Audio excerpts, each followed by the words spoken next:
Welcome to Community Connections, brought to you by Synapsity, featuring conversations, stories, and interviews with Ottawa's leading changemakers. Enjoy this episode.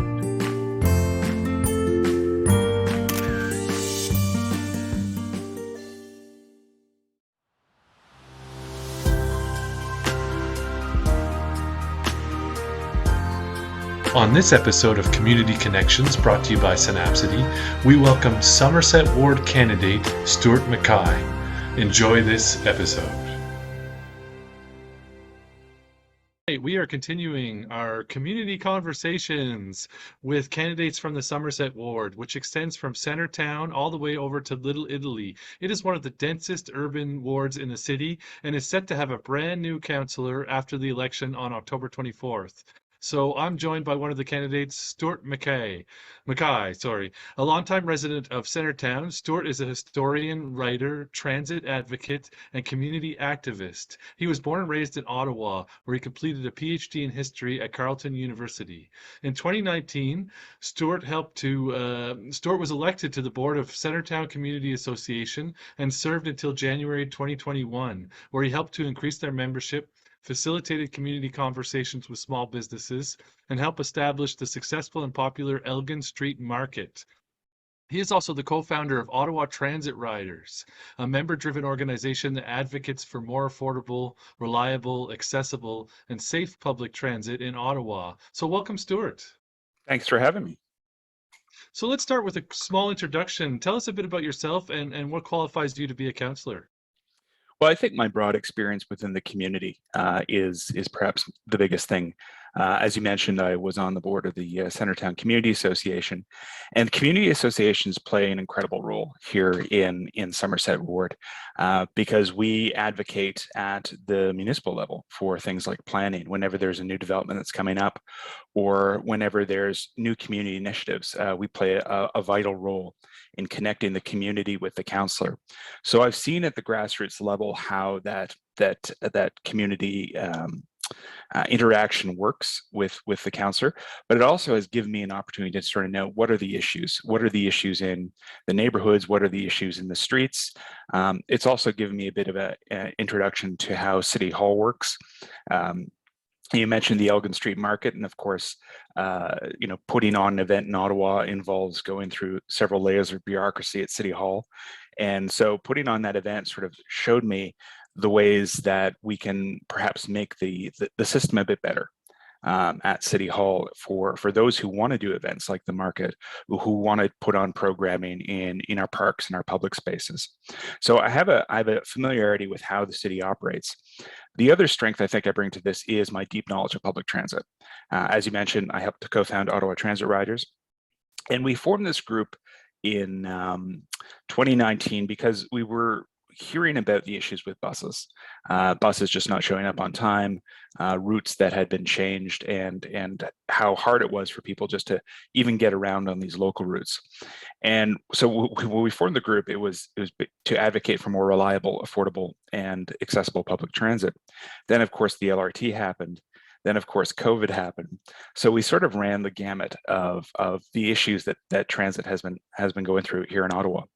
And so I'm very familiar with how transit systems operate, familiar with the process. I often joke that, during the LRT inquiry, I read most of the transcripts and sort of saw how the sausage was made essentially in implementing the LRT. So, I'm fascinated by this stuff, but I also know the issues, and I know I think one of the strengths I bring to this to the position as councillor is I'm ready on day one to ask the tough questions to OC Transpo, to understand, how they need to be pushed to improve their service, but also to change their business model from a strictly commuter model, 9 to 5, Monday to Friday, to a model that really serves transit users where across the city in getting to different parts of the city. So moving away from the commuter model, it's going to be tough because that's an entrenched business model that OC Transpo's had for decades. But we're going to need councillors who are going to push them in new directions, and that's one of the reasons why I'm running. Yeah, absolutely. Those are some great initiatives, and we know Somerset Ward's kind of the cultural heart of Ottawa. So opening it up for more festivals and activities and pulling people more downtown is definitely key. So you touched on a couple of them, and we know that Somerset Ward is very unique. It touches many diverse neighborhoods. What do you feel are some of the key issues facing the ward in the years to come? I think that often I talk about transit and I talk about taking the number 11, which is sort of a main route that runs down Somerset Street West. It was for older listeners, they might remember that as the 2, which was one of these essential crosstown buses. And it's, the 11 is one of these routes that really services the breadth of residents in Somerset Ward. We have everybody from seniors to students to folks working in their office, new Canadians, folks who are living in community housing. Everybody relies on this route, and so just by taking it, you sort of see the breadth of lived experience here in Somerset Ward. But it also demonstrates the issues that we're dealing with. Housing and homelessness is perhaps one of the biggest issues that we have right here. We have seen over the course of COVID and even before that, the rise of homelessness here in Somerset Ward, and the need to build more housing. Not and there's a role for the private sector to build more housing, but we also need to make those investments in social housing, in supportive housing, in community housing like co-ops, and to get essentially more housing built to get people off the streets. The other thing which we're really facing is the need for critical infrastructure repair. One of the reasons why I got into this race was I have a lot of friends who use power wheelchairs, they use walkers, and they've been telling me for the past 2 years how poor the quality of our sidewalks are in this ward, and to the point where many of them actually, when they leave their buildings, have to go out on the street to travel around, so and sometimes they're in traffic because they're concerned if they go down a sidewalk, one of their wheels is going to get stuck in a cracked or broken part of the sidewalk itself. So if we want to create these sort of walkable, livable communities, and Somerset Ward is a great example, it's a ward that you can walk across fairly easily because we're the smallest ward here in Ottawa. But if we're going to really create those walkable communities, we need to have the infrastructure that supports that, and it needs to start with sidewalks. Yeah, no, great points. It's important for people to be able to get out and about, especially now that we're sort of on the other end of COVID as well. So, as we know, we will have a new mayor after the election on October 24th. What would you like to see this mayor prioritize across the city, and how do you feel you'll be able to work with the successful candidate? I think that one of my strengths is I have the ability to work with anybody. I'm new. I've been neutral in this in the mayoral race. I've been focusing mostly on Somerset Ward and have been following the mayoral race from afar. And I think that the top tier of candidates are all proposing different ideas. We're having a good exchange of ideas, and I think that that's important for the city. But at the end of the day, I'm happy to work with whoever sits in the mayor's chair. Like I said, my priorities are going to be housing and homelessness, public transit, infrastructure, and downtown revitalization. And so, uh, that's what I want to work with. And so finding that common ground with whoever sits in the mayor's chair to achieve these goals, to get more people off the street, to get better sidewalks, to get more reliable and frequent public transit, to rethink how Ottawa's downtown core operates. I will find common ground with it, and I think that we've had a city council for the past 4 years, which the relationships have been fairly toxic, and we saw that during the convoy. And I think that we're going to need councillors to be able to collaborate with councillors, from across the city, whether they live in the suburbs, whether they live in the rural areas. We're not going to agree all the time. And, we have different issues in Somerset Ward than you have out in Orleans or you have out in Canada. And that's just the nature of our city and how big it is. But are there commonalities you can find? Is there common ground? Are there common issues that you can find and to reach agreements? Because at the end of the day, we're all from the same city, and we all want to see the city move in the direction. So, developing a more collaborative spirit around the council table is going to be incredibly important, because we simply cannot have that level of dysfunctionality that we had during the last 4 years. Yeah, absolutely. That collaboration will be important. So you touched a little bit on it before. We know that housing is a hot button issue, especially in the Somerset Ward. Access to affordable housing is dwindling or almost zero, and many young people, just find it impossible to think about owning their own home. So let's dig a little deeper. How would you tackle the housing crisis that is in front of us? I think that there's one of the issues that I think has been that's frustrated me with the housing crisis is nobody's really been taking any sort of responsibility for it. We sort of see this, we talk about housing in the abstract, and oftentimes it's well, we want to do this, but we need to wait for the federal government to step in, and then the federal government says, well, we need to wait for the province to step in, and so we sort of pass the hot potato around. In the meantime, nothing's really getting built. So I'd like to see the city take a bit more of a leadership role, because at the end of the day, it's the responsibility of the municipality to actually get the housing built. The federal government, the province, not to be too blunt, they kind of write checks, especially with things like supportive housing and social housing. So what can we do as a city to increase the housing? Well, I think that we can use all the tools in our municipal toolbox, and I think that there's things we can do in the planning stages and the approval process to get housing built faster. And I think one of the frustrating things for me is that we talk about this notion of the missing middle, and these are sort of the 10, 12 unit, 3-story builds that we used to build quite a bit in the 1950s and the 1960s, and you still see a lot of them around Somerset Ward, and they're great apartments because they provide, they're not giant high rises. They fit into the neighborhood. They blend in well with a neighborhood character, but we really don't build those anymore, because what's happened is that the approval process takes so long. So if you're a smaller developer, like excluding sort of the Claridges and the Taggarts, so it's sort of the big developers, but if you're a smaller developer, you are often spending a year or 2 years just on the planning process to get this smaller build, to get the smaller building built. And so I think we can look to places like Victoria, which what they've done is they said, if you're building these smaller units that fit in better with the neighborhood character, that are providing that essential rental housing, it actually gets approved quicker by staff. It doesn't go through a planning process on council and approval by the larger city council. So reducing that time, reducing the amount of red tape that you have to go through to get these things built, I think we can start to look at that here. So we're still going to need that longer approval process for these giant 26-story towers, because there's a lot of moving parts that's involved when you create those larger buildings. But for the smaller buildings that really fit in with the neighborhood, and we wander around, if you wander around Centertown, you can see that a lot of these buildings that have been built really fit in with the character of the neighborhood.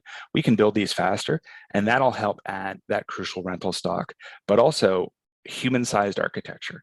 And I think that that's the biggest thing here. We're constantly sort of forced between single family homes and giant condos, and we need to build more of that missing middle, because that's actually what creates communities. But we need to build that faster, and the city has a role to make sure that those approvals go faster. Yeah, no, great points there. It'd be great to see that sped up, and for some of the smaller developers to maybe have a little bit more of a place at the table. So we've heard a lot about the climate master plan and energy evolution, as potential moves towards a greener Ottawa. Do you support these programs? And what other climates projects would you like to see in the city? Yeah, I do support these programs. I mean, the reality is that we're going to be we need to use, again, all the tools that we can to create a greener Ottawa, to make sure that we're reducing our carbon emissions, to make sure that we're being efficient in terms of energy. And, especially here in Ottawa, we talk about the wintertime and the increased costs of heating buildings. Is there a way that we can reduce those costs to make sure that those, we have a lot of older buildings, and I think a lot of the older buildings, especially sort of the buildings that are social housing, like Ottawa Community Housing or the Centertown Citizens Housing Corporation. A lot of these buildings, were built in the 1970s, sometimes even a bit older. So making sure that we can do some retrofits on there to make them more energy efficient is going to help to lower those costs and hopefully, ensure that those costs aren't passed down to the tenants. The other thing which we're going to have to do here is think about how we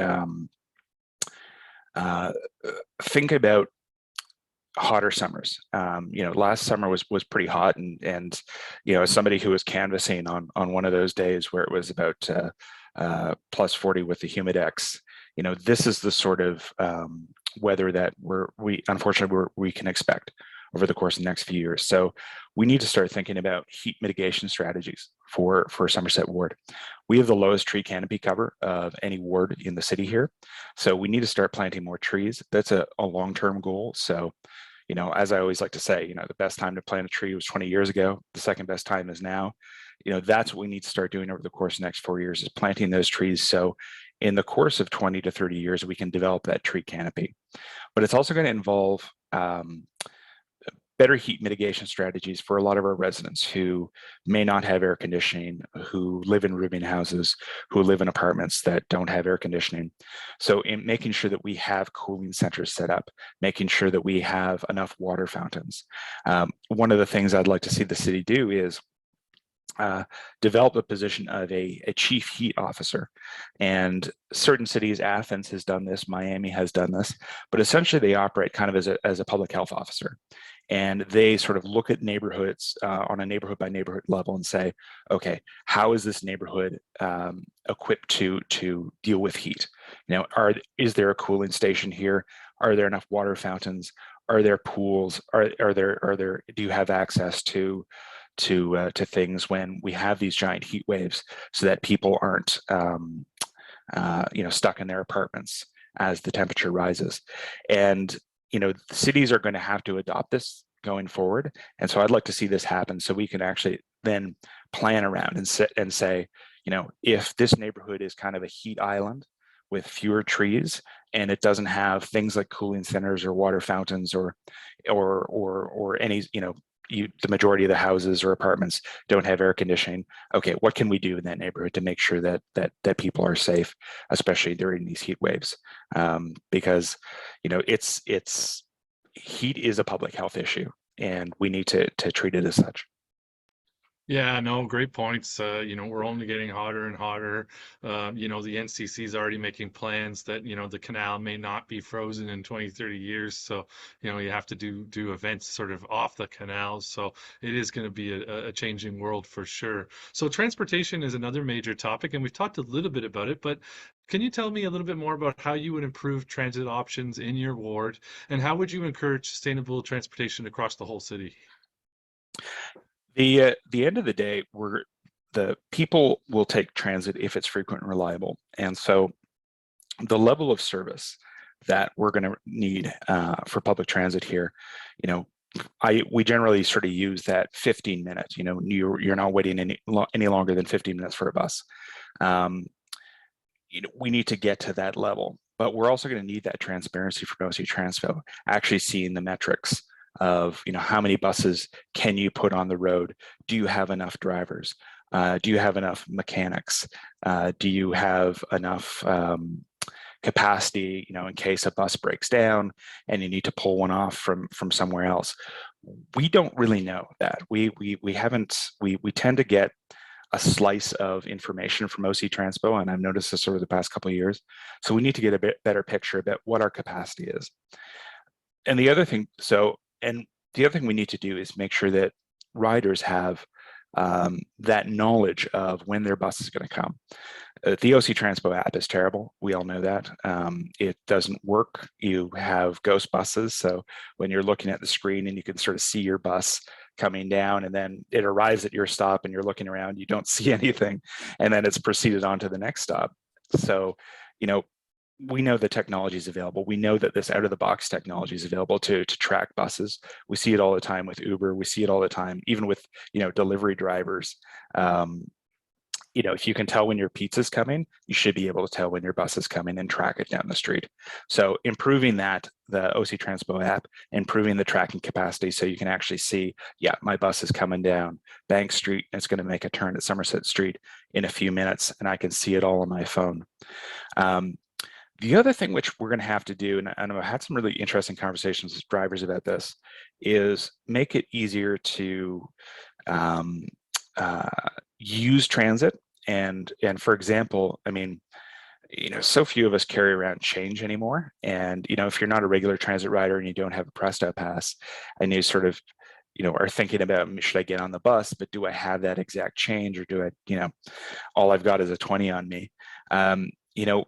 Again, this is the 21st century. Transit agencies all across the world have the ability just to tap your credit card or your debit card and pay for your trip. Why aren't we doing this? This has kind of been in the works for the past couple of decade. I feel OC Transpo has been talking about this, but we actually haven't seen it. Like we see it at LRT stations, but you should be able to do it on a bus. And I think that in two ways, that also encourages people to, it provides a better option for people to take transit because they know that they can pay easily. It also prevents that sort of backlog, right? When people are boarding a bus and people are fumbling around to try to find the right change, if you know that you can just tap and go, then it makes it boarding becomes a lot easier, and that cuts down on the time that buses are stopped at each particular stop. But we're also going to have to look at the fare system. Right now, we've hit a price point in terms of transit fares, which is far too high. And if it goes higher, people will make decisions based on that price point. And so are there ways that we can reduce the fares to encourage more ridership, but while ensuring that we have a continuous flow of investment in that we can put back into the system? And so I think the city council is going to have to look at that, making sure that it becomes easier for people to ride, easier for people to pay. It becomes a bit cheaper for people to ride as well. And all across, and I think that, sort of going back to your original question, and somebody asked me this the other day, and they said, well, you care about transit because you live in Somerset Ward. What about those folks who live out in the suburbs who tend to drive all the time? And I've actually been having some very interesting conversations with other candidates who are running in places like Barrhaven, places like Canada, who are saying that, people care about public transit out there. But the problem is that the way that we've oriented our system is that we've oriented it for people just to get downtown, or everything's moving, to get to the downtown core. And so if you live in Barrhaven, you want to get around Barrhaven, it becomes incredibly difficult. If you live in Canada South and want to get to Canada North, if you work in sort of the tech sector and you want to get to that tech park that's north of the highway, sometimes it's a 10-minute drive or a 10 to 50-minute drive versus a 45 to an hour ride on the bus. And people are going to make those decisions. They're going to say, well, it's easier for me to drive. And so if we can do a better job of connecting those suburbs, of making better transit within those suburbs, I think we'll increase the ridership, and we'll move away from this sort of strictly downtown commuter model, and more people will have an investment in transit, and it'll be better for the system. Yeah, no, great points. I think we've all been there when we think a bus is coming and it doesn't, or we forget change and we've got to run back in. So great initiatives, and absolutely agree about building that into our system. We don't want a car-only city, right? We've seen that happen in other cities, and I think it's important that we kind of build that into Ottawa. So transportation, climate, housing, all of these come with a large financial cost. What is your philosophy around taxes and spending? How should our city's budget work? I think that one of the biggest things we're going to need to approach spending as is in spending smarter. And I'll bring it down to sort of the basic level. And I know I talk about sidewalks quite a bit, but I guess that's what happens when you canvass the neighborhood so many times. It's the one thing that you're always noticing is the conditions of your sidewalk. And I think one of the frustrating things for me is that I've seen the investments that the city has put into things like reconstructing some sidewalks in our ward, and To be honest, the materials that they're using are not right for the city. There's a lack of durability, and so what happens is that you do this refurbishment, and it lasts 2 to 3 years before you have to repair it again, or you're just doing asphalt patching. And we need to start thinking about, okay, maybe if we spend a bit more money at the onset, putting a better quality concrete, putting better quality asphalt, better quality brickwork, whatever, and basically ensure that this thing can last 10 to 15 years. It has that durability. Well, we're going to save money in the long run because we don't have to keep going back and repairing that. And I think that the city has a bad reputation of sometimes cheaping out, especially a major infrastructure repair. And it ends up costing us more in the long run because we're having to go back, 2, 3, 4 times during what should be a 15-year build to continuously repair that stuff. So thinking about how we spending smarter, perhaps spending a bit more on those initial builds, I think is something that the city needs to do. And, not to harp on the LRT a little bit too much, but again, you think about the costs associated with the LRT and the problems in that first year. How much of that would have been stopped by better testing in the wintertime, a bit more of a longer transition period between going from sort of a strict bus route to the LRT. And, again, that might have cost a bit more money on the outset, but you would have saved that money in the long run because of the amount of issues and repairs, and making sure that you're remember having the R1 buses on standby at the train station, where basically drivers are just sitting there waiting for the LRT to break. So there's a lot of things that the city needs to be a bit more proactive in terms of spending. And so when we talk about spending, we need to think of it in terms of a long-term thing. And what can we invest in now that is going to save money over the long term? And so that's my approach to spending, basically spending smarter, and ensuring that we're not.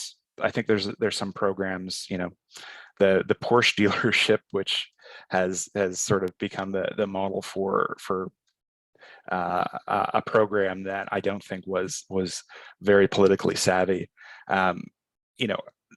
Is that worthwhile? And so again, spending smarter, I think, is going to be the challenge of this next term of council, in order that we build a stronger city that lasts longer.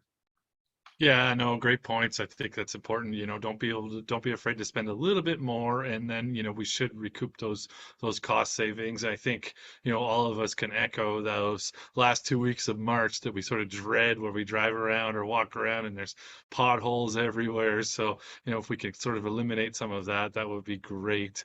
Let's talk a little bit about diversity. We know Somerset Ward is a very diverse ward.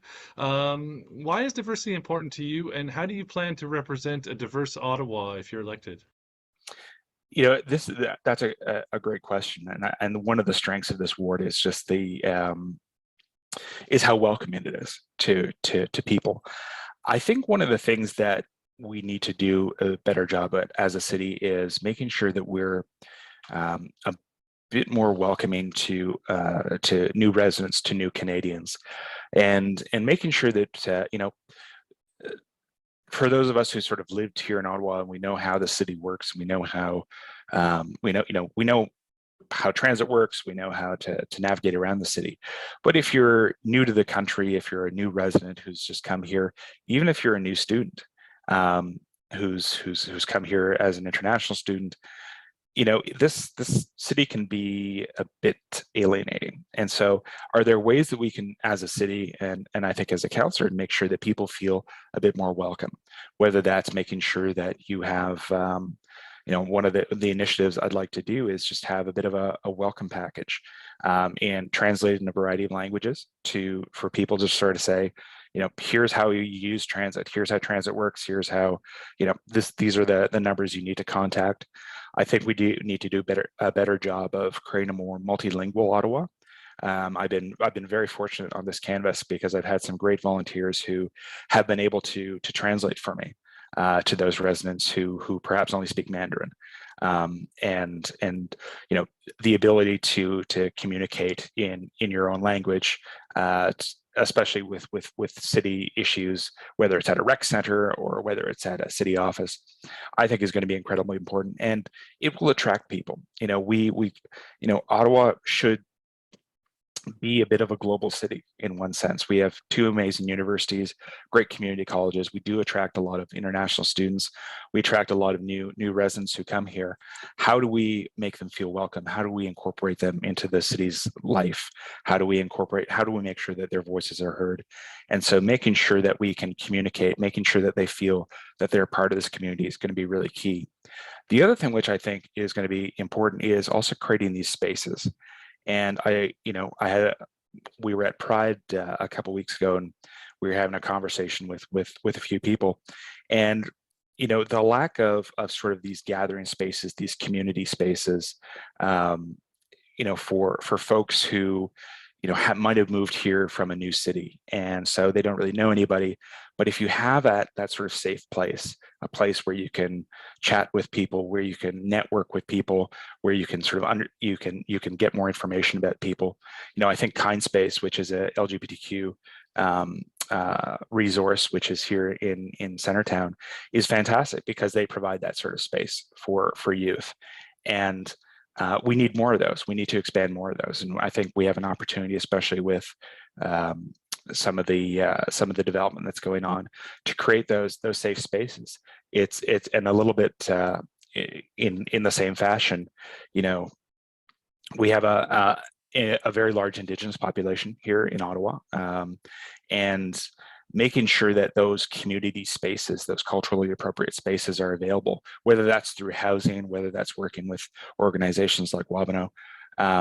Because if you're somebody who's come in from the north, if you've come in from a reservation, this city can be a bit alienating, and the ability to make those connections and to develop those social networks is so important. And so when we talk about making diversity, it's not it needs to be about the ability to create those social networks, ability to create that sort of community and bring people in and make them feel part of a larger community. Yeah, no, great points. Definitely the public spaces are very important. I love the ideas around kind of welcoming immigrants and bringing people into the fold with a little bit more information. One of my favorite areas in the summer is Vincent Massey, because you go and there's so many different community groups and sound systems, and it's a great vibe there for sure. So let's talk a little bit about safety. When it comes to improving community safety, what issues come to mind as most urgent to address? I think that there's, we've definitely seen as a result of COVID, an increase in the need for better mental health response. And I'm a firm supporter of detasking the police. So, removing the police from nonviolent situations. I don't think the police should be dealing with things like dealing with unhoused individuals, dealing with mental health issues, dealing with doing wellness checks. That's way beyond what the police should be doing. They're not trained for it, and the police don't want to do it. They want to focus on their core responsibilities. So developing a better responsive unit that can deal with these mental health issues, that can, that residents have a single number to call. And again, I hear this all the time at the doors. People say, I see somebody who's obviously in distress, but I don't want to call 911 because I don't want that police response. So is there an option that we can use to and develop sort of better mental health response teams, perhaps counselors paired with a paramedic or something to sort of deal with somebody who's in distress. So I think that detasking the police from that element is going to be crucial, and then leaving them to focus on, what is obviously sort of criminal and illegal activity is key. But I'd also like to see, a bit more of a return to community policing. We were supposed to have a neighborhood resource team that was implemented in Centertown in 2019. I don't really know what's happened to it. It seems to have got kind of lost in the shuffle. during the pandemic, and of course with what happened with the convoy occupation. And but I'd like to see that a return to that community policing. Police who walk the beat, who understand the neighborhoods, who talk to businesses, who get a better sense of the flows and the rhythm of the community. Because I think that if you're behind the wheel of your cruiser all day, you sometimes don't understand how different neighborhoods operate, and you don't have that ability to get that, what I call street intelligence, right?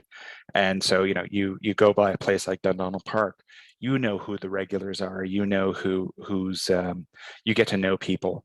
And so I'd like to see a return to that sort of policing. And Somerset, obviously, that sort of street level based policing isn't, you can't do that across Ottawa.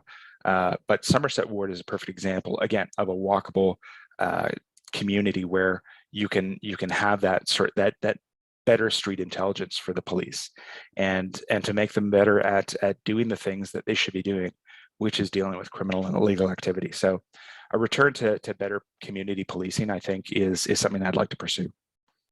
Yeah, no, absolutely. Great points there. So we know that Ottawa's population is expected to grow by another 500,000 over the next 2 decades. I'm wondering, what's your long-term vision of Ottawa's future? Well, I think that we're I think sometimes Ottawa is not as ambitious as it should be. I think that it's, we have, we're the capital of Canada. We're the capital of a G7 country. And nobody sort of expects us to, suddenly transform into Paris or London. But I think we can be a bit more ambitious in terms of what we want. I'd like, as I mentioned earlier, I'd like Ottawa to become a bit more of a global city, a city that is a bit more international, that is welcoming to newcomers. I taught at Carleton for years, and I think that we, one of the biggest tools that we have in our toolkit is our universities here in welcoming international students. How do we get them to stay? How do we get them to become part of the community, become the entrepreneurs?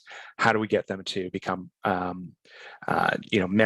strong members of Ottawa, so that when you have a international student who comes to Carleton or U of O or Algonquin, and they're like, what, I'm going to make Ottawa my home. I'm going to bring my skills and my talent and contribute to the city. And I think that we need to do a better job of that, of sort of retaining those newcomers. But I'd like to see us be a bit more ambitious in terms of our goals. I think that we're going to have opportunities to build new neighborhoods, especially around the Breton Flats. I think I'd like to see us be a bit more ambitious in terms of art and culture. And really sort of work with the artistic community here to, are we going to become Broadway? That's, I don't know, but we can, art is such an important part of vibrant, alive cities, and so again, sort of thinking about what we can do in terms of, we're going to have new people coming in. How do we create those conditions for growth so they can contribute? So and they can maybe take the city in a bit of a different direction, opening new businesses, as new technologies unfold.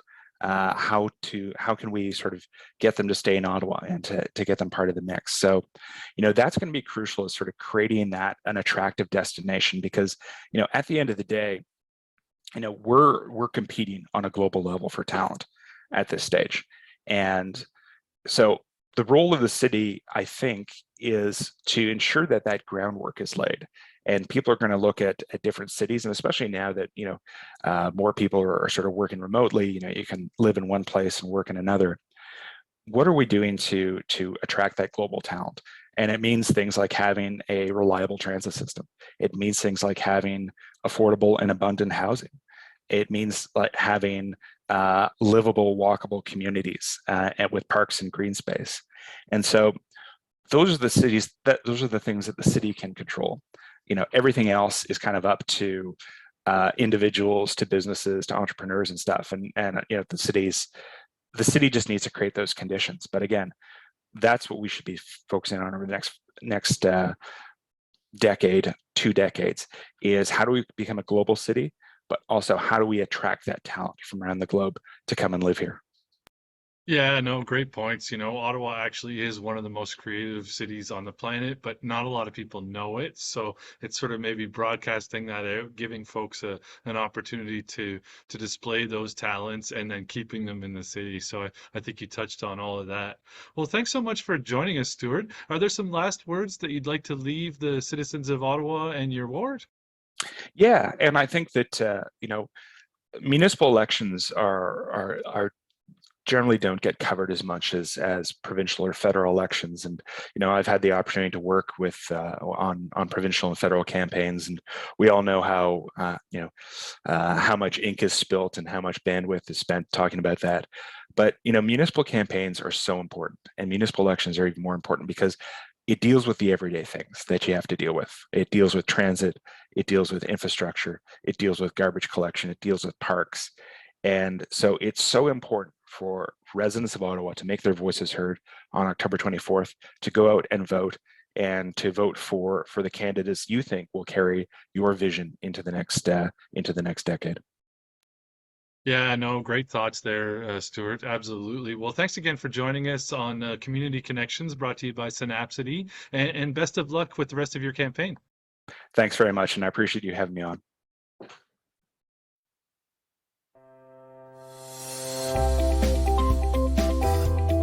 Thank you for watching Community Connections, brought to you by Synapsity. Be sure to follow us on social media and subscribe to our YouTube channel for more content like this. Until next time, stay connected.